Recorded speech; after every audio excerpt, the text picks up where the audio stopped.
Hello.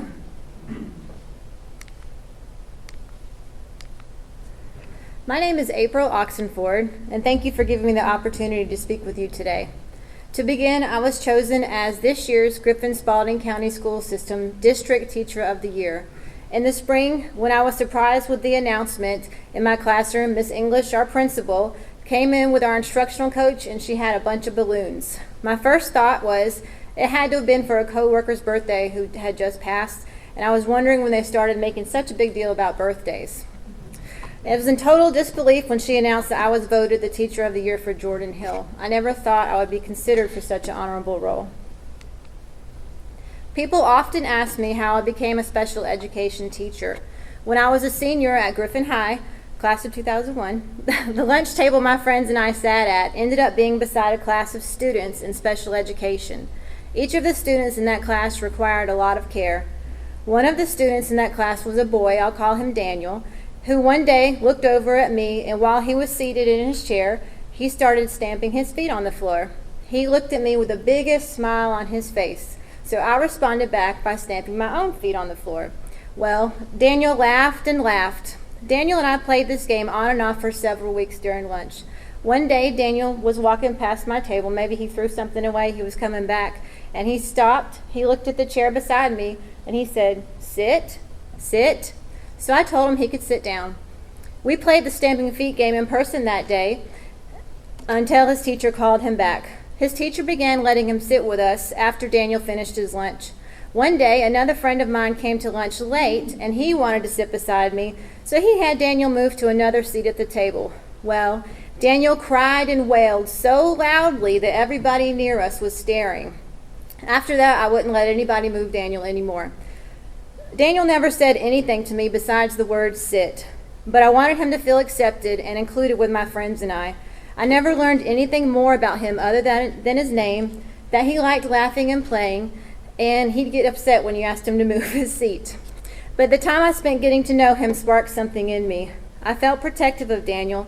I had an innate interest in getting to know him and to spend more time with him and advocate for him. I never saw him again after graduation, and I often wonder where he is and what he's doing. This is a picture of me when I first started teaching. I had just turned 22 years old when I accepted my first teaching job. I attended the University of West Georgia and had completed my student teaching in Douglasville.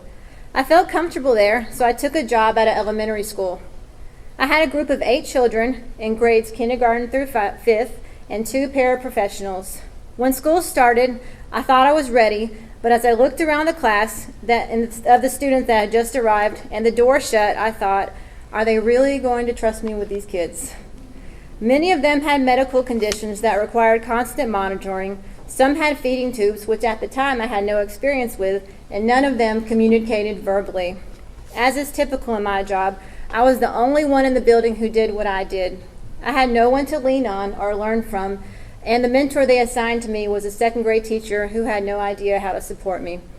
Student teaching was a great experience, and I learned a lot there, but being solely responsible for a caseload of children was a new challenge I was facing. My 2 paraprofessionals proved to be my greatest resources that year, and they helped me through when I was feeling overwhelmed. So time goes by very fast, and now I'm in my 17th year. No matter where I teach, the other classes in the building have titles such as 2nd grade, 4th grade, and so on. I've always taught the class known as Severe Profound. It isn't known by the grade level, although this year I have a class made up of kindergarten and 1st graders. Severe Profound is in reference to the extent of their cognitive disabilities. The classes tend to be broken into mild, moderate, severe, profound. I don't like to call it severe profound if I'm describing my class to someone who I've just met. I like to say I teach the students who need the most assistance or the ones who are learning skills to become more independent. Although the students I have been identified as needing the most daily care, they're some of the kindest, most affectionate, funniest, loving children in the school. My students did not ask to be born with their disabilities and the challenges that come with them. I'm sure each of us here have something today that makes us feel self-conscious or something that makes it difficult to fit in. We may focus on our appearance, our interest, or something else that makes us feel different. My students' challenges are the hardest to hide, but I don't want them to perceive themselves as any different or any less than any other student in the school. I want them to feel included.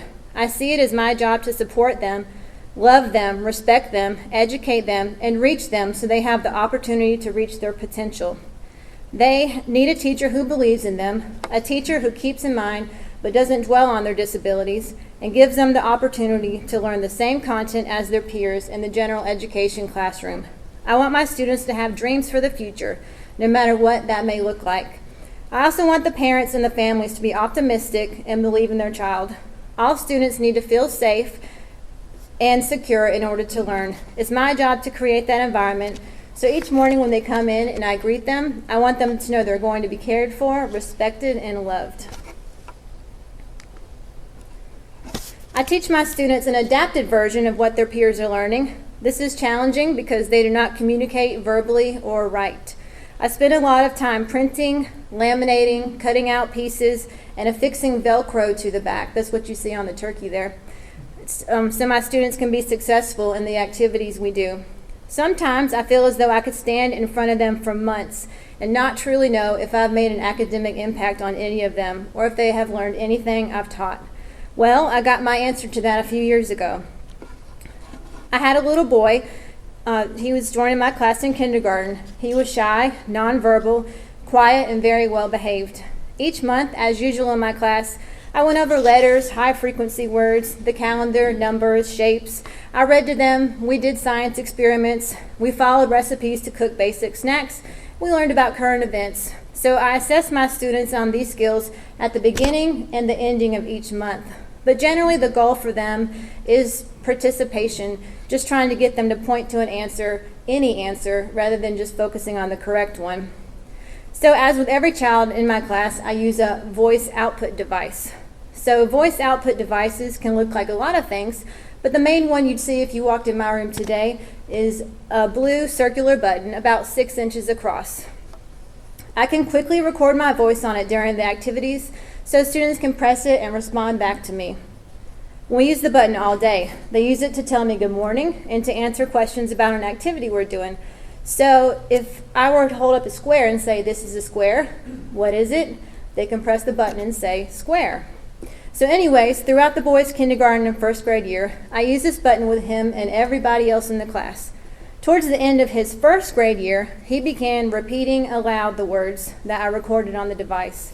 Before too much longer, he was reading the words we had gone over very often. In a few weeks' time, I realized he had learned color words, number words, words associated with the calendar, like the days of the week and the months of the year. He also knew letters and their sounds, and most of the high-frequency words I had gone over with him the past 2 years.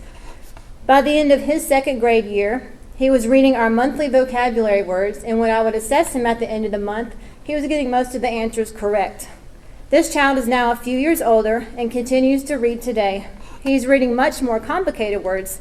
We would love to hear him read full sentences aloud, although I'm sure he's probably doing this in his head already, but he's still quiet and shy. We're all so proud of him and looking forward to how far he'll go in the future. If not for presuming competence in each one of my students, this child may have just been cared for over the years and never pushed to learn and grow. I love to read, and one book that sticks with me that I read in, or maybe it was right after college, was called I Raise My Eyes to Say Yes. This is a true story written by Ruth Slinkowitz Mercer and Stephen Kaplan. It's about Ruth. She was born in 1950. She came down with a condition that left her paralyzed and unable to speak. She was unable to brush her hair, feed herself, or take care of any of her daily needs on her own. She was diagnosed as profoundly intellectually disabled, and as she got bigger, she was institutionalized for 14 years. During that time, she was seen as unable to comprehend anything and often endured callous treatment. Over time, her caregiver presented Ruth with a large, after many years, one caregiver noticed her facial expressions in response to questions. So over time, this caregiver presented Ruth with a large board that had many pictures, words, and numbers, and her caregiver pointed to each picture one at a time until Ruth responded with her eyes, indicating her wants and her thoughts. They then realized Ruth had an intellectual ability no one ever suspected. She wrote her book along with her co-author and interpreter to tell her story. This book has made a lasting impact on me, such that I'm still talking about it today. I think about her story, especially when intuitively I can see the thought processes going on in my students, but they're unable to verbally express themselves. Fortunately now, the technology available is much quicker and user-friendly than what Ruth had. So it's my job to figure out what device each child needs and teach them to use it. The blue button I use in my class can easily be replaced with a device with 2, 4, 8, or many more buttons so they can make choices, tell me how they're feeling, and so on. The things I teach my students go far beyond the classroom setting. Students with cognitive disabilities often need to be explicitly taught how to interact with and benefit from being out in the community. Additionally, they tend to require a lot of practice on daily living skills like brushing their teeth and washing their hands. One of the long-term goals I keep in mind is I want my students to be employable to whatever degree. So we work on job skills even at the age level I have. Each student has a class job they keep for a week at a time. I also try to simulate daily living skills like setting the table, sorting between pants and shirts, or talking about how to dress for the weather. Whenever possible, and before the pandemic, my class would go out in the community. Over the years, I've taken them to malls, restaurants, the zoo, the state capitol, the aquarium, and multiple stores. The purpose of these community trips is to facilitate instruction and skills in their natural environment, and so the students can learn to generalize what I've taught them with someone other than me. We often practice walking in the store and staying with the class, and we would shop from a small picture list I would bring. So I want them to practice handing money to a cashier to make a purchase and know they need to stand and wait to get change back. I want to expose them to different recreational activities too, so they have an idea of how to spend their free time. I also want them to learn to stay with the group so moms and dads have an easier time when taking their child on shopping trips.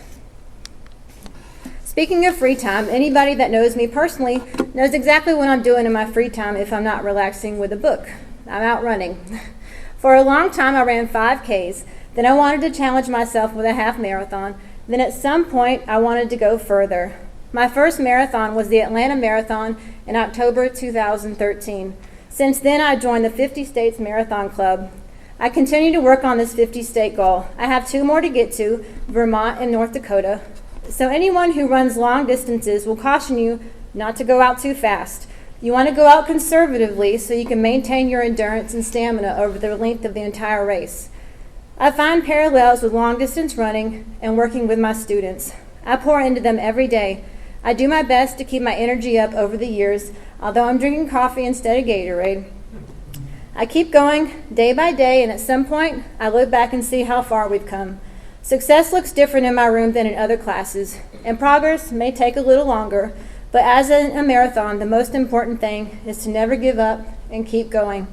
As Martin Luther King said, if you can't fly, then run. If you can't run, then walk.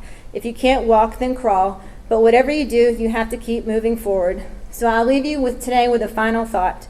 These wonderful kids over the years have taught me and teach us all to be patient, to never give up on learning, and always evaluate and demand the best education possible.